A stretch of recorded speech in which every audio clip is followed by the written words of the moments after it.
Friends, फिर से नए वीडियो में आई एम श्रीमती पुष्पलता चौधरी। और आज बिल्कुल किसी प्रकार का वो नहीं है कि ये कर रहा है वो कर रहा, आज कुछ नया करते हैं, है ना। इट मीन्स कि किसी चीज़ में हम बताते हैं ना, ये चीज़ वहाँ रखी है, वो चीज़ वहाँ रखी है, वहाँ देख लो, वो उसके साथ स्कूल गया है, वो उसके साथ बस से गई है। तो ये चीज़ें हम कैसे बोलते हैं, साथ के लिए पर रखी हो, इन रखी हो, उसको हम कैसे बोलेंगे, है ना।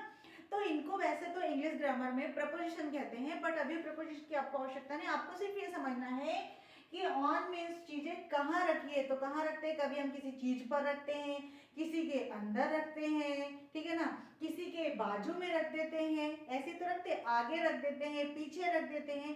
तो यही तो संबंध बताना है हमको। तो इन्हें हम कैसे पढ़ेंगे, आज ये देखने वाले, बिल्कुल स्पोकन इंग्लिश के हिसाब से चल रहा है ना, ठीक है। ऑन मीन्स होता है पर, ध्यान से देखना, जब हमारी कोई भी चीज, अक्सर हमारे घर में चीजें किसी चीज पर रखी होती है, या तो टेबल पर रखी होती है, स्टैंड पे रखी होती है, फ्रिज पर रखी होती है, बेड पर रखी होती है, ये होता है ना।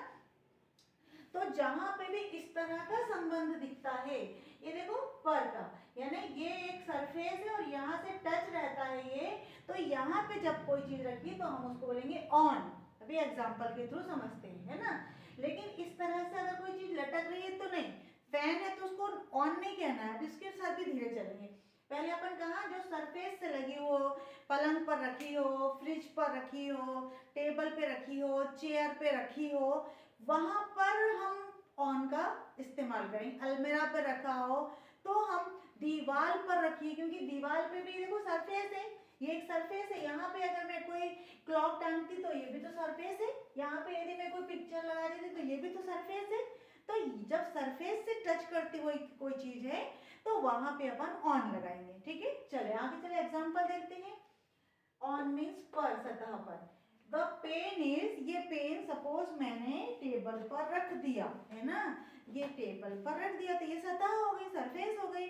चलो, the pen is on the table. अक्सर हम अपनी टेबल पर बहुत सारी चीजें रखते हैं, तो टेबल पे तो हम मोस्ट ऑफ टाइम यूज ही करते हैं ना, क्या बोले अब इस पे, तो ऑन द टेबल, ठीक है। फिर माई purse is on the table, table पे भी होता है, कभी कभी वॉल पे भी होता है, तो अपन वॉल पे भी कर देते, टांग देते ना पर्स आकर के, ये हो सकता है। बैग लिख लो, पर्स लिख लो, है ना। तो योर बुक्स, अब देखो यहाँ पे बुक्स क्या है, ज्यादा है, तो ज्यादा के लिए क्या कर दिया, are. Your books are on the table, table पर आपकी किताबें रखी हुई है। Watch is on the fridge, अपन क्या करते हैं, आते हैं और एकदम तुरंत उतार देते हैं और रख देते हैं कहीं पे भी जहां उसका प्लेस है, उसकी जगह है। तो your watch is, the watch is, the भी लगा दे क्योंकि पर्टिकुलर कोई चीज है। The watch is on the fridge, fridge पर रखी है, देखो यहाँ पे। द क्लॉक इज, एक घड़ी है। अब देखो क्लॉक, वॉच मतलब जो आप इस प्रकार की वॉच, रिस्ट वॉच पहनते हैं, वॉच है, या table piece, time table piece होता है ना, तो उसको हम टेबल पीस बोलते हैं।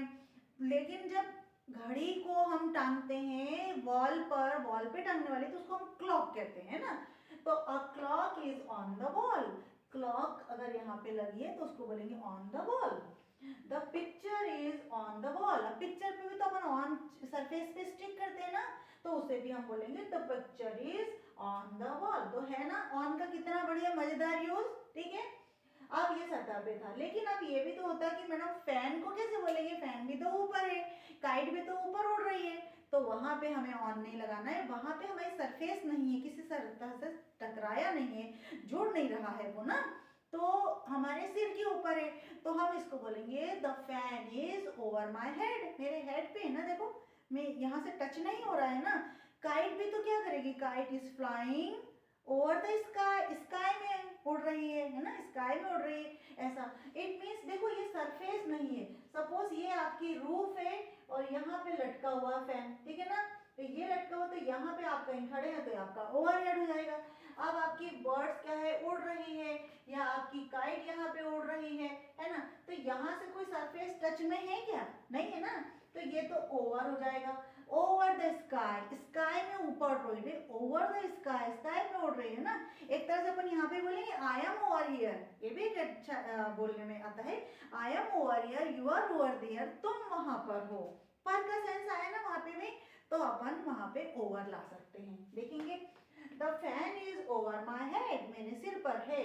Birds are flying on the over the sky, on नहीं है भाई, over, over the sky, sky में ओवर है। Kite is flying over the sky, over the sky, ठीक है। आई एम ओवर हियर, ये भी कर सकते हैं, I am over here, I am over here, you are over there. हम बोलते ना यहाँ पर है, तुम वहां पर हो, तो ये ओवर का मीनिंग है, सतह से चिपकी नहीं है कोई भी चीज, ठीक है। आगे बढ़े, आगे देखते हैं।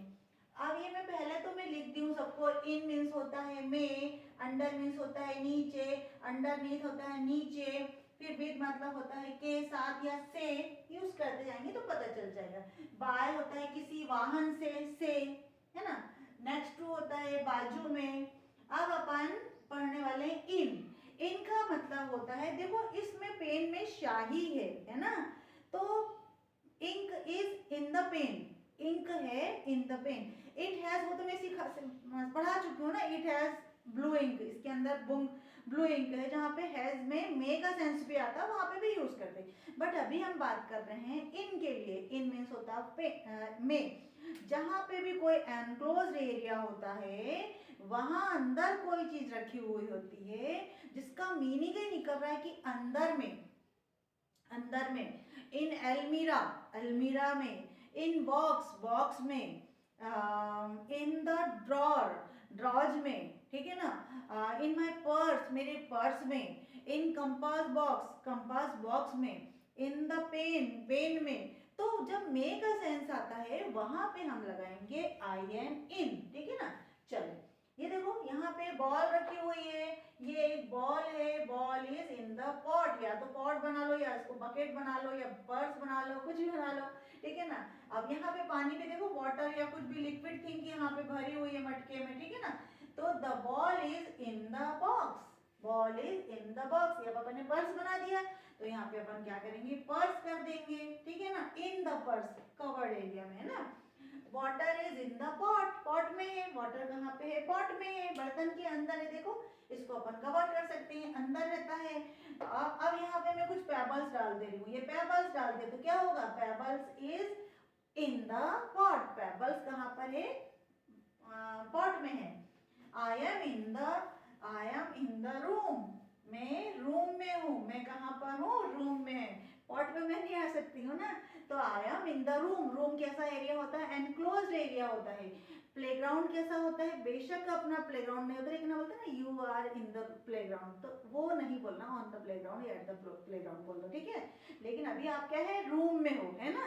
आप स्कूल में नहीं हो, स्कूल में भी बोल सकते हैं, जब आप स्कूल के कैंपस के अंदर है तो इन द स्कूल भी कह सकते हैं। Your pen is in the purse, तुम्हारा पेज, पेज कहाँ पर है, in the pen, in the purse, purse के अंदर है। मोबाइल, आजकल मोबाइल की सबसे ज्यादा समस्या कहाँ है, mobile, mobile is in my purse, mobile is in your pocket, mobile is in your drawers, in, ऐसा, ठीक है ना। अब बहुत जगह अपन इसको इन के लिए यूज कर सकते हैं। Flower pot is in the वास, मतलब या फिर पॉट, कुछ भी बोल सकते हो, ठीक है। अब देखो एक अबव और छूट गया था, अबव मीन्स ऊपर। वैसे तो अबव बहुत सारे ऊपर के लिए बहुत कुछ अभी आता है, बट जो बिल्कुल बिल्कुल डेली रूटीन में यूज कर रहे हैं वही मैं आपको बता रही हूँ, ताकि आप उनको सही से अप्लाई करना सीखें। तो फिर तो अपन कई प्रपोजिशन और कई कंजंक्शन लगा लेंगे, ठीक है ना। चलिए आगे बताएंगे। अबव मीन्स होता है ऊपर, अबव, अब होता है ना above, he is above to me, इन सब चीजों से तो मैं बहुत ऊपर है, it is above to me, ये सारी चीजें मेरे से ऊपर है, ऐसा भी बोलते हैं कभी कभी। चलिए, तो जब अपनी कोई लिस्ट में नाम हो, या जैसे मैंने लिखा ये एक लाइन है, ये एक लाइन है, ये एक लाइन है, ऐसा, तो ये लाइन है यहाँ पे, तो मैं बोल दूंगी, यहाँ पे मैं ऑन नहीं बोलूंगी, the pen is table, where is table, कहाँ टेबल लिखा हुआ है आपने, तो आपको बताना पर table, table is written above the statement या list, above the line, above the line, above the statement, above the sentence, इसके साथ में अबव द सेंटेंस, यानी सेंटेंस के ऊपर, सबसे ऊपर में टेबल लिखा हुआ है। इट मीन्स इस प्रकार की जब कोई आपका रिटर्न स्ट्रक्चर होता है, या आप कोई बुक पढ़ रहे हो, या फिर आप कोई नंबर में लिस्ट देख रहे हो, अपना रिजल्ट देख रहे हो कहीं पर, या फिर आपका नाम दिख रहे हो कहीं पे, तो वहां पे आपको अबो लगाना है। My name is above the list, मेरा नाम लिस्ट में ऊपर है, ठीक है। Above question she did not do, जो ऊपर वाला जो क्वेश्चन है वो उसने नहीं किया, डिड नॉट डू। जो अभी अभी एग्जाम चल रहे हैं ना बच्चों के, तो अक्सर बोल रहे ना मम्मी की अला नहीं किया, अला नहीं किया, तो above question she did not do, ऊपर वाला जो क्वेश्चन है उसने नहीं किया, इट मीन्स वो ऐसे आता है ना पेपर में, ऐसा चलता है, वहां पे अपन को अबव लगाना है, ठीक है। अब आते हैं अपन नेक्स्ट टू बिसाइड में, वो मेरे घर के बाजू में रहता है, वो चीज वहां रखी है, तुम्हें दिखाई नहीं दे रही क्या, वो बाजू में रखी हुई है ना। ऐसे ही हम घर में बात करते हैं, उनका घर मेरे बाजू में है, उनके घर के बाजू में मेरा घर है, ठीक है ना। वो मेरे बाजू में बैठी है, वो मेरे बाजू में खड़ा है, ठीक है। इस प्रकार से बात है आती है। तब हम बाजू के लिए लाते हैं, बाजू में मतलब एकदम साइड में के लिए हम लाते हैं नेक्स्ट टू और बी साइड, दोनों लाएंगे नेक्स्ट टू और बी साइड, तो बाजू में है ना। He is next to me, वो मेरे बाजू में है, जैसे मान लो खड़ा है मेरे बाजू में, बैठा है, तो बोलेंगे he is next to me, मेरे बाजू में है। His house is next to me, उसका घर मेरे नेक्स्ट टू मी है ना, मेरे बाजू में है। तो अपन आधा अधूरा बोलते हैं ना स्पोकन इंग्लिश में, तो पूरा नहीं ले। तो अगर आपको बोलना है his house is next to my house, मेरे घर के बाजू में, उसका घर मेरे घर के बाजू में है, ये भी बोल सकते हैं। नेक्स्ट टू में सीधे सीधे बोल दो मेरे घर के बाजू में, तो इतना अंडरस्टूड है कि सामने वाले को पता है कि यही बोलना चाह रहे हैं। Who is beside of you, तुम्हारे बाजू में कौन है। कई बार क्या होता है, कोई अननोन पर्सन होता है, हमारा कोई फ्रेंड उसे नहीं पहचानता है, हमारा कोई रिलेटिव उसे नहीं पहचानता है, तो बोलते हैं who is beside of you, तुम्हारे बाजू में कौन है, तो भी बताना पड़ता है he is my relative, he is my cousin, he is my friend, कुछ भी बताना पड़ता है ना। तो he is beside of you, it means जब आपको बताना है बाजू में, तब आपको क्या करना पड़ता है, बिसाइड और नेक्स्ट टू को लेना पड़ता है, ठीक है। चलो आगे बढ़ेंगे। अब आता अंडर, अंडर मीन्स होता है नीचे। मैंने एक अंडर, दो अंडर पढ़ाऊंगी आज मैं नीचे के लिए, बल्कि तीन भी हो सकता है, rather it could be 3, okay. तो अंडर मीन्स होता है नीचे। अब आपने अक्सर लोगों के मुंह से सुना होगा कि जो थक जाता है, जो पास्टर्स जो थक जाते हैं वो पेड़ के नीचे आराम करते हैं, है ना। और फिर हम घर के नीचे या टेबल के नीचे हम अक्सर ही कोई सामान रख देते हैं। जो पलंग का जो बिल्कुल ओपन एरिया होता है ना, एकदम खाली वाला, उसके अंदर हम बहुत सारा सामान अपने घर में रख देते हैं। तो बहुत सारी चीजें ऐसी हो जाती है जो हम नीचे रख देते हैं। इट मीन्स देखो ऐसा वाला एरिया, ये पेड़ और यहाँ पे कोई बैठा है, यहाँ पे टेबल है और यहाँ पे सरफेस है, तो हमने यहाँ पे भी कोई चीज रखी है यहाँ पर, इस प्रकार से मतलब ये इससे कवर की हुई होती है ना, इसको बोलते हैं हम अंडर, है ना। The dog is under the table. अब जैसे यहाँ पे डॉग कहीं बैठा है, तो हम इसको टेबल को बोलेंगे ना, इस प्रकार से। ये सब सपोज ये हमारा टेबल है और यहाँ पे बैठा है वो कहीं, तो ये टेबल, तो इसके नीचे कोई इसमें टच तो नहीं कर रहा ना, अगर ये यहाँ पे तो टच तो नहीं कर रहा है, तो इसलिए हम इसे क्या कहेंगे, अंडर द टेबल। और बहुत सारी चीजें हम अक्सर रख देते हैं, things our under the bed, चीजें बेड के नीचे थी, वर क्यों लगाया है, बहुत सारी चीजें थी और पहले थी, things were under the bed, bed के नीचे थी, पहले से थी, है ना। फिर अ मैन, एक आदमी, a man is under the tree, एक आदमी पेड़ के नीचे है, खड़ा होता है ना। गर्मी शुरू हो गई तो अब क्या होगा, सब लोग कभी छांव के लिए अपनी गाड़ियों को खुद खड़े रहते हैं छांव लेने के लिए, तो a man is under the tree. देखो यहाँ पे अगर खड़ा रहेगा तो क्या होगा, स्पेस आपका इतना दिख रहा है ना, तो ये नीचे तो है, इसकी छांव में बैठा है ना ये, तो अंडर द ट्री, ठीक है। Cooler is under the stairs, stairs होती है हमारे घर के आसपास, जैसे हमारे घर में ऐसी स्टेयर्स होती है ना, ऐसी ऐसी ऐसी होती है, और यहाँ पे बहुत सारा स्पेस खाली होता है, तो हम लोग क्या करते हैं, यहाँ पे अपना सामान रख देते हैं, बहुत सारा सामान कर देते रखते थे ना, प्लेस कर देते, तो उसको बोलते हैं cooler is under the stair. मतलब देखो यहाँ पे भी जगह बहुत थी, रख दे, इसका यूज भी हो जाता है, तो इसको हम बोलते हैं अंडर द स्टेयर्स, बस टकराने में। चलो आगे बढ़े, अंडर हो गया है। हाँ, एक अंडर और छूट रहा है यहाँ पे, अंडरनीथ। अगर आपको समझ में नहीं आ रहा हो तो नहीं लिख करवाऊंगी, क्योंकि थोड़ा सा समझने वाला। क्या होता है, हम लोग क्या करते हैं, अपना मोबाइल वगैरह अक्सर, जैसे पिलो है हमारा, मोबाइल अक्सर हम यहाँ रख देते हैं और भूल जाते हैं। कोई कॉपी के अंदर मेरा कुछ यहाँ पे ऐसा छुप गया और चला गया है ना, जो मुझे नहीं दिख रहा है, तो ये अंडरनीथ हो जाता है। या और भी कोई ऐसी चीज है जिससे इसकी सतह और इसकी सतह जुड़ी हुई है ना, यानी ऐसे एक के नीचे कई कॉपी, जैसे अपन बोले red one copy is mine, जो मेरी रेड वन कॉपी है मेरी वाली, वो कहाँ है, अंडरनीथ द ब्लू कॉपी। तो ये है, ये थोड़ा सा टफ जा रहा है तो अभी रहने दो, मैं नहीं सोच रही हूँ, नहीं तो अगर मैं एक आध एग्जाम्पल बता देती हूँ तो अच्छी बात है। मैं बता देती हूँ, अक्सर अपन बोलते हैं ना कि माई मोबाइल इज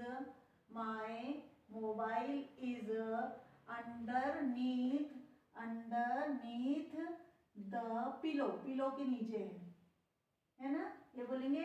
या फिर बोलेंगे red book is underneath the blue one,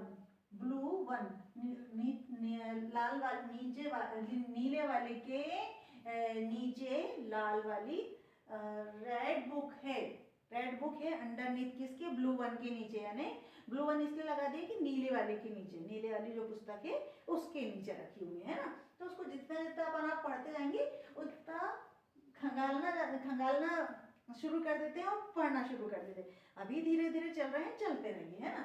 चलिए, तो ये भी हो गया, अगर समझ में आया तो ठीक, नहीं तो अभी प्रिपरेशन जब अपन ग्रामेटिकल पोर्शन लेंगे तो बन जाएगा। चलिए, अब आते हैं अपन विद। अक्सर हम घर में बात करते हैं कि तुम उसके साथ मत जाओ, मेरे साथ आओ, तुम चाकू से ये काट लो, पेन से लिख लो, है ना। उनके साथ, किसके साथ जा रही हो, ये होता ना, तो अपन को विद लगाना पड़ता है। विद के दो सेंस होते हैं, पहला होता है के साथ और होता है से। आई एम चॉपिंग वेजिटेबल, मैं सब्जी काट रही हूँ with knife, with a knife, knife के साथ कर रही हूँ मैं, के साथ नहीं बोलना, से, है ना, से का सेंस आ रहा, के साथ आ रही से, ठीक है। She writes with a black pen, वो एक ब्लैक पेन से लिखती है, she writes with a black pen, मतलब ब्लैक पेन से लिखती है। तो ये से का सेंस आ गया, लेकिन किसी एपरेटस से आया है, सपोज कोई प्लास हो सकता है, कोई टोंग्स हो सकता है।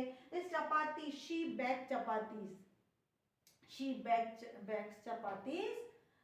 Bakes chapati with tongs, tongs के साथ में वो चपाती सेकती है, ठीक है। कई चीजें होती हैं, प्लार आ सकता है, और बहुत सारे ऐसे घर में ऑपरेटर्स होते हैं, स्क्रू ड्राइवर होता है, उनके सबके साथ में हम क्या लगाएंगे, विद लगाएंगे, ठीक है। लेकिन एक साथ भी होता है ना, के साथ में, तो अपन क्या लगाएंगे, कम विद मी, मेरे साथ आओ, कम आओ मेरे साथ में। डोंट गो विद हर, उसके साथ मत जाओ, हो सकता है कोई बड़ा बच्चा अपन बोलते हैं ना, अब मत जाओ तो हम परेशान करेंगे, उसके साथ मत जाओ, ठीक है ना।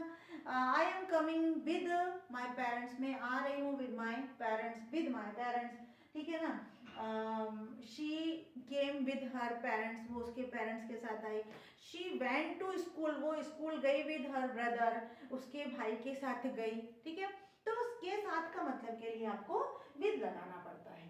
आगे देखेंगे बाय, ये भी हम अक्सर हमारे घर में आती कि काय से गया वो, तो बाय बाइक, काय से गए, काय से आए, बाय स्कूटी, बाय बस, बाय ट्रेन। तो जितने भी व्हीकल होते हैं जिनसे हम जाना आना करते हैं, एक स्थान से दूसरे स्थान पर जाना आना करते हैं, तो वहां पे हम बाय का लाएंगे, है ना। जैसे हम अक्सर बच्चे बोलते हैं शी गोज टू स्कूल, वो स्कूल जाती है बाय बस से जाती है, ठीक है ना। दे वेंट बाय बस, वे गए कहाँ से गए, बाय बस, ट्रेन, एरोप्लेन, कुछ से भी लिखो, बट वो जहाँ पे भी व्हीकल की बात आ रही, स्कूटी आ सकती है, मोटरसाइकिल आ सकती है, कुछ भी आ सकता है, वहां पे आपको बाय लगाना ही लगाना है। तो इट मीन्स गाइस कि ये हमारे डेली रूटीन वाली चीजें हैं, बहुत सारी चीजें ऐसी हैं जिनसे हमको इसमें जोड़ करके करना पड़ता है। बट इसका मतलब ये नहीं है कि हम चीजों को पढ़ना छोड़ दें कि अब तक ऐसे तो बहुत सारी इंग्लिश है, कैसे छोड़ेंगे। तो इट मीन्स कि हम फिर वहाँ पे सीख नहीं पाएंगे। अगर हमको बहुत छोटी छोटी चीज ही सीखने में आ रही है, तो जब हम बहुत अच्छे से ग्रामेटिकल पोर्शन को कवर करेंगे तो वो समझ में आएगा, अरे ये तो इतना ईजी था, हम बिना वजह डर रहे थे। तो इंग्लिश बहुत अच्छे, सीखने में मज़ा आता है, बोलने में मज़ा आता है, और ऐसा लगता है कि जब आप कोई चीज़ सीखते हो तो उसमें डूबते जाओ, है ना।